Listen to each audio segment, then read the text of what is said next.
America అధ్యక్షుడు Donald ట్రంప్కి big shock తగిలింది.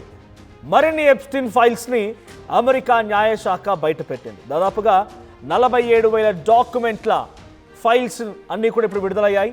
So తాను మైనర్గా ఉన్నప్పుడు ట్రంప్ తనపైన లైంగికంగా దాడికి పాల్పడ్డాడంటగా ఓ మహిళ బయటకు వచ్చి చెప్పుకొచ్చింది. అయితే 2019లో తను FBI ఇన్ఫర్మేషన్ ఇచ్చింది. ఆ ఇంటర్వ్యూలో ఈ మహిళ చేసినటువంటి వ్యాఖ్యలు పెద్ద మొత్తంలో సంచలనంగా మారాయి. సో ఎప్స్టీన్ ట్రంప్ కలిసి తనని లైంగికంగా దాడి చేశారని చెప్పి ఆ మహిళ చెప్పుకొచ్చింది. సో మొదటగా తన వ్యాఖ్యల్ని ఇవన్నీ కూడా తప్పుడు ఆరోపణలు అని చెప్పినటువంటి న్యాయశాఖ అండ్ ట్రంప్కి సంబంధించినటువంటి అడ్వకేట్స్ ఆ తర్వాత ఇప్పుడు దాన్ని 1-2 సార్లు ధృవీకరించుకున్న తర్వాత మళ్ళీ నిన్న బయట పెట్టారు. సో దాంట్లో 47,000 ఫైల్స్లో ఇప్పుడు ఆమె మాట్లాడిన మాటలు నిజమే అన్నట్టుగా ధృవీకరణ అయింది. సో ప్రపంచవ్యాప్తంగా ఇప్పుడు ఎప్స్టీన్ ఫైల్స్ వివాదం దుమారం రేపుతోంది. సో ఏదేమైనా వరుసగా అమెరికా అధ్యక్షుడు చేసేవన్నీ తప్పులు.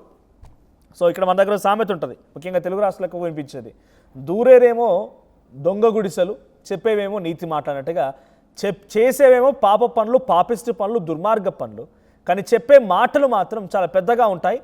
ఆ మాటల్లో చాలా పెద్ద ఎత్తున ఆయన మాట్లాడుతున్న దాంట్లో యుద్ధాలని, శాంతి అని, లేకపోతే ఇంకో నోబెల్ ప్రైజ్ బహుమతులని, చేసేవన్నీ పాపిష్టి పనులు, దుర్మార్గమైన పనులు.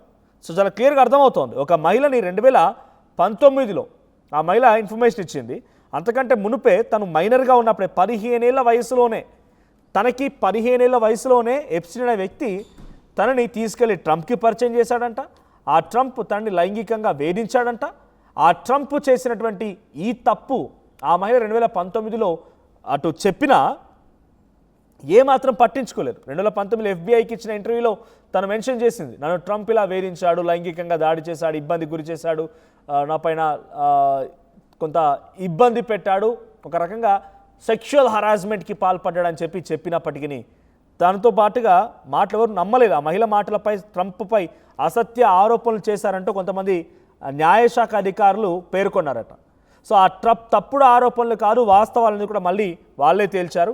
ఒకసారి ఎప్స్టీన్ ఫైల్స్ ఎలా బయటపడ్డ, ఎప్స్టీన్ ఫైల్స్ అంటే ఏంటిదంటే, ఎప్స్టీన్ అనేది ఒక పేరు, జెఫ్రీ ఎప్స్టీన్ వాడి పేరు, వాడి గర్ల్ ఫ్రెండ్ పేరు మ్యాక్స్వెల్. ఇక్కడ వాడు అనే పదాన్ని ఉపయోగిస్తున్నాను గల కారణం ఏంటంటే ఎంతలా క్రూరంగా ప్రవర్తించాడో అర్థం చేసుకోండి.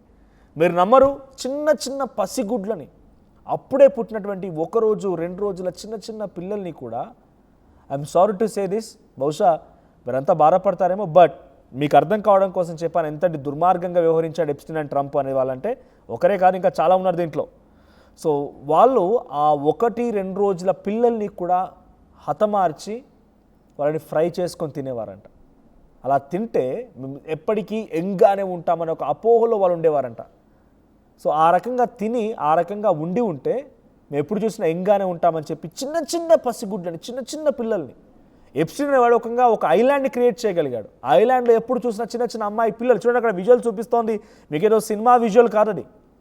ఏదో సినిమాలో, పాత సినిమాలో రెట్రో స్టైల్లో డాన్స్ చేస్తున్నారు, ఫారెన్ సినిమా కాదు అది. అక్కడ కనబడుతోంది సాక్షాత్తు డొనాల్డ్ ట్రంప్, ప్రస్తుత అమెరికా అధ్యక్షుడు డొనాల్డ్ ట్రంప్, కొంతమంది మైనర్ అమ్మాయిలు డాన్సులు చేస్తూ, ఆయన సైతం డాన్స్ చేస్తూ అక్కడ చేసేటువంటి విన్యాసాలు, వింతలు, విడ్డూరాలు, ఆ నృత్యాలు మనం చూస్తున్నాం.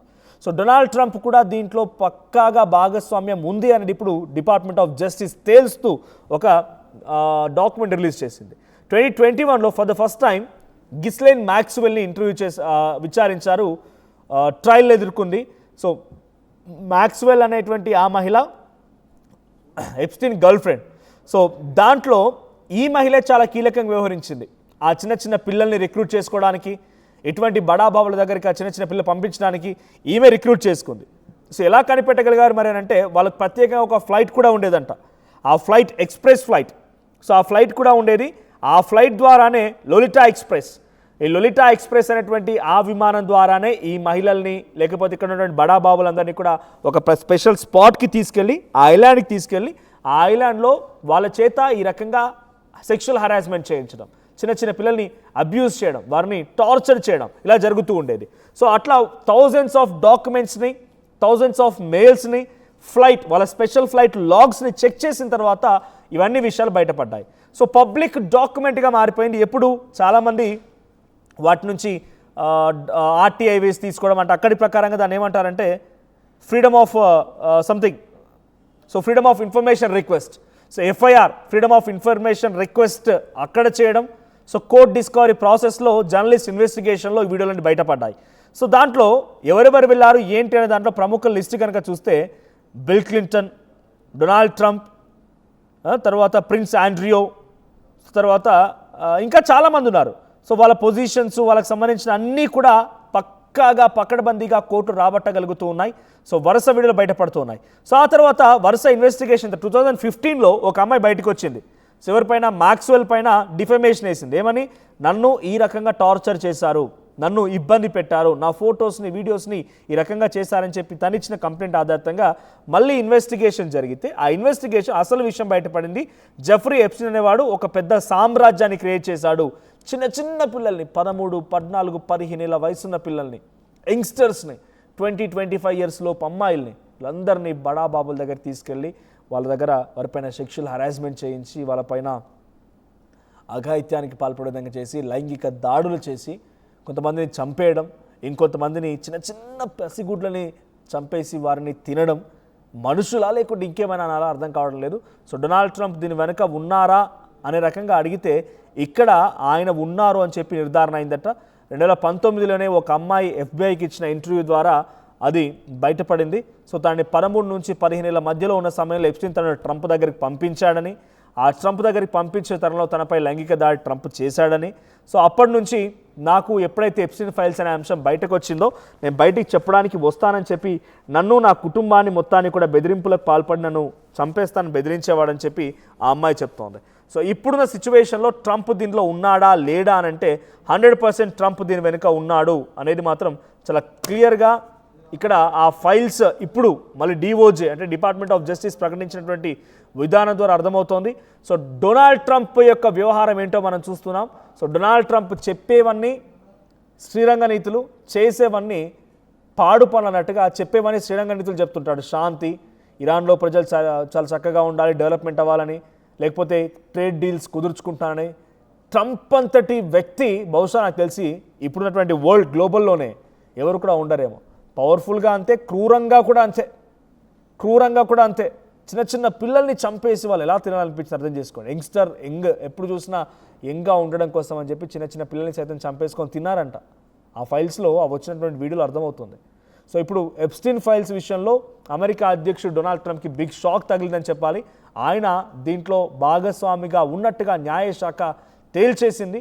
సో దాదాపుగా 47,000 డాక్యుమెంట్లను విడుదల చేసింది. తాను మైనర్గా ఉన్నప్పుడే తనపై లైంగిక దాడికి పాల్పడ్డారని చెప్పి గతంలో చెప్పిన మాటలని తప్పుపట్టిన ట్రంప్ ఇప్పుడు డిపార్ట్మెంట్ ఆఫ్ జస్టిస్ని ఎలా తప్పుపడతారు, తన ప్రమేయం ఉంది అని తేల్చిన తర్వాత ఇంకా ఎలా తప్పుపడతారు. సో ఏదేమైనా ఎప్స్టీన్ ఫైల్స్ సంబంధించి ఇది రాస్తే ఒక పుస్తకం, తీస్తే ఒక సినిమా, అంత పెద్ద కథ ఇది. సో కోర్టు కేసులు అవుతూ ఉన్నాయి, లా సూట్స్, విక్టిమ్స్ అందరు కూడా లా సూట్లు జారీ చేస్తున్నారు, ఫ్లైట్ లాగ్ ఎవిడెన్సెస్ ఉన్నాయి, ఎఫ్బిఐ ఇన్వెస్టిగేషన్ జరుగుతోంది, జడ్జెస్ ఆర్డర్ చేస్తున్నారు, సీల్ డాక్యుమెంట్స్ అన్నింటి కూడా రిలీజ్ చేయాలని చెప్పి వాళ్ళు చెప్తున్నారు. ఇవన్నీ జరుగుతూ ఉన్నాయి. వరుసగా ఎప్స్టీన్ ఫైల్స్ సంబంధించిన నిర్వాహకంలో ద బిగ్గెస్ట్ పర్సన్ ఇప్పుడు బతికి ఉన్న దాంట్లో ఎవరైనా ఉన్నారా అంటే డొనాల్డ్ ట్రంపే. సో డొనాల్డ్ ట్రంప్ మాత్రం చాలా బిగ్గెస్ట్ ఒక అక్యూజ్డ్గా కనబడుతున్నారు ఈ సంఘటనలో.